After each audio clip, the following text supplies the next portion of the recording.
Shri K P. Unnikrishnan നമ്മെ വിട്ടുപിരിഞ്ഞിരിക്കുകയാണ്.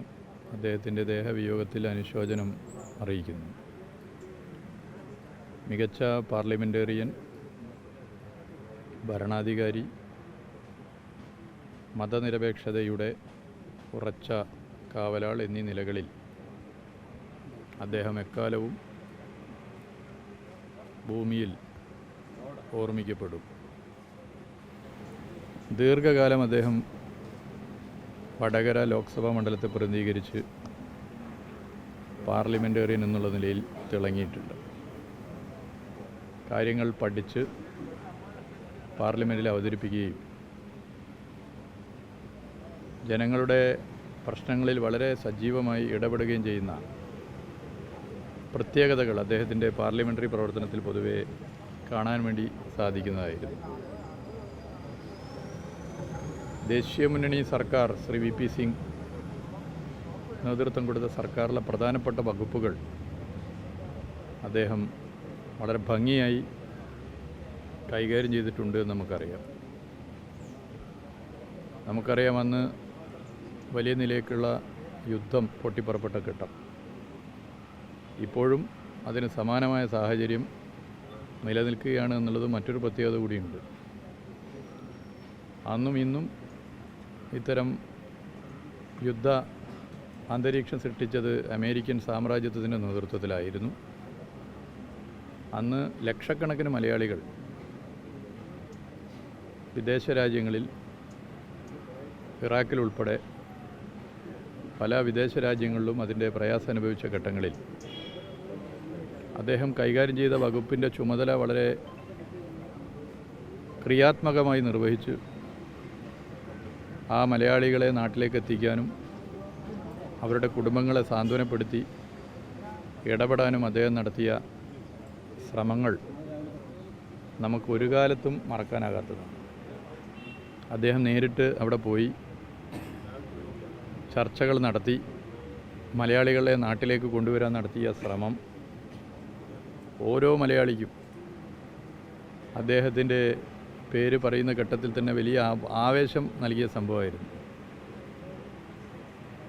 ഞാനൊക്കെ അന്ന് സ്കൂളും അതുപോലെ തന്നെ ആ ഘട്ടത്തിലാണ് അദ്ദേഹം ഈ ദേശീയ മുന്നണി സർക്കാരിൻ്റെ ഭാഗമായി നടത്തിയ ഇടപെടൽ ഇന്നും ഞങ്ങളുടെ തലമുറയുള്ളവർ അത് ഓർക്കുന്നതാണ്.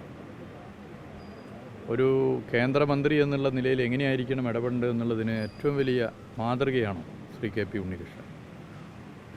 അന്ന് മലയാളികളാകെ പ്രയാസപ്പെട്ട് നിൽക്കുന്ന ഘട്ടത്തിൽ മലയാളികൾക്ക് ഒരു ധൈര്യമായിരുന്നു ശ്രീ കെ.പി. ഉണ്ണികൃഷ്ണൻ. അപ്പോൾ പാർലമെൻറ്റേറിയൻ എന്നുള്ളത് പോലെ തന്നെ ഒരു മന്ത്രി എന്നുള്ള നിലയിൽ, ഒരു ഭരണാധികാരി എന്നുള്ള നിലയിലും അദ്ദേഹം മാതൃക തീർക്കുകയായിരുന്നു. മതനിരപേക്ഷത കാത്തു സംരക്ഷിക്കാൻ എന്നും അദ്ദേഹം നിലപാട് സ്വീകരിച്ചിട്ടുണ്ട്. വടകരയിൽ അദ്ദേഹം നിരവധി തവണ മത്സരിച്ച് വിജയിച്ചിട്ടുണ്ട്. ദീർഘകാലം വടകരയുടെ MP ആയിട്ടുണ്ട്. എന്നാൽ അദ്ദേഹത്തിൻ്റെ ലോക്സഭാ തെരഞ്ഞെടുപ്പിലെ വടകരയിലെ മത്സരങ്ങളിൽ എല്ലാ കാലവും ഓർക്കുന്നൊരു മത്സരമാണ് 1991 വടകര ലോക്സഭാ മണ്ഡലത്തിലെ തെരഞ്ഞെടുപ്പ്. അന്ന് കോൺഗ്രസും മുസ്ലിം ലീഗും BJPയും ഒരു സ്ഥാനാർത്ഥിയാണ് അവിടെ മത്സരിപ്പിച്ചത്. അവിടെ ലോക്സഭാ തെരഞ്ഞെടുപ്പിൽ അന്ന് ഒരു സ്ഥാനാർത്ഥിയെ മത്സരിപ്പിക്കുമ്പോൾ അന്ന് ലോക്സഭാ തെരഞ്ഞെടുപ്പും നിയമസഭാ തെരഞ്ഞെടുപ്പും ഒരുമിച്ചായിരുന്നു. 4 വർഷം പൂർത്തീകരിച്ച് ജില്ലാ കൗൺസിൽ തെരഞ്ഞെടുപ്പ് കഴിഞ്ഞപ്പോൾ ശ്രീ E.K. നായനാരുടെ നേതൃത്വത്തിലുള്ള സർക്കാർ ലോക്സഭാ തെരഞ്ഞെടുപ്പിനോടൊപ്പം നിയമസഭാ തെരഞ്ഞെടുപ്പും നടത്താൻ തയ്യാറാവുകയായിരുന്നു. പിന്നീട് നമുക്കറിയാം ശ്രീ രാജീവ് ഗാന്ധി കൊല്ലപ്പെടുന്ന സംഭവം ഉൾപ്പെടെ അന്നുണ്ടായിട്ടുണ്ട്. അന്ന് ലോക്സഭാ നിയമസഭാ തെരഞ്ഞെടുപ്പുകൾ ഒരുമിച്ച് നടന്നപ്പോൾ ഇതേപോലെ കോലീബി വടകരയിലുള്ളതുപോലെ തന്നെ നിയമസഭ ബേപ്പൂരിലും ആ കോലീബി ഉണ്ടായിരുന്നു. അന്ന് ശ്രീ KG മാരാർ പിന്നീട് ആത്മകഥയിൽ 40 നിയമസഭാ മണ്ഡലങ്ങളിൽ വോട്ട് മറിക്കുന്ന കാര്യങ്ങൾ ഉൾപ്പെടെ എഴുതിയതും ഞാനിവിടെ ഓർക്കുകയാണ്. അങ്ങനെ അന്ന് UDFനെ അധികാരത്തിലെത്തിക്കാൻ സാക്ഷരത നടപ്പിലാക്കി ലോകത്തിന് മാതൃകയായ ശ്രീ E.K. നായനാരുടെ സർക്കാരിനെ താഴെയിറക്കാൻ ഒരു അവിശുദ്ധ സഖ്യം കേരളത്തിലുണ്ടായിരുന്നു.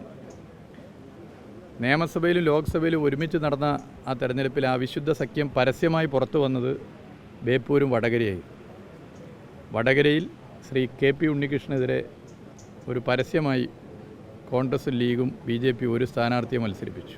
പക്ഷേ അവിടെ ശ്രീ KP ഉണ്ണികൃഷ്ണൻ വിജയിക്കുകയായിരുന്നു. UDFിനോടൊപ്പം നിലകൊണ്ട മതനിരപേക്ഷ മനസ്സുകൾ ഉൾപ്പെടെ ശ്രീ KP ഉണ്ണികൃഷ്ണന് വോട്ട് ചെയ്യുകയായിരുന്നു. ഇവിടെ ബേപ്പൂർ ശ്രീ TK ഹംസക്കും വോട്ട് ചെയ്തു. അതും UDFിൻ്റെ പരമ്പരാഗത വോട്ടർമാരാണ്.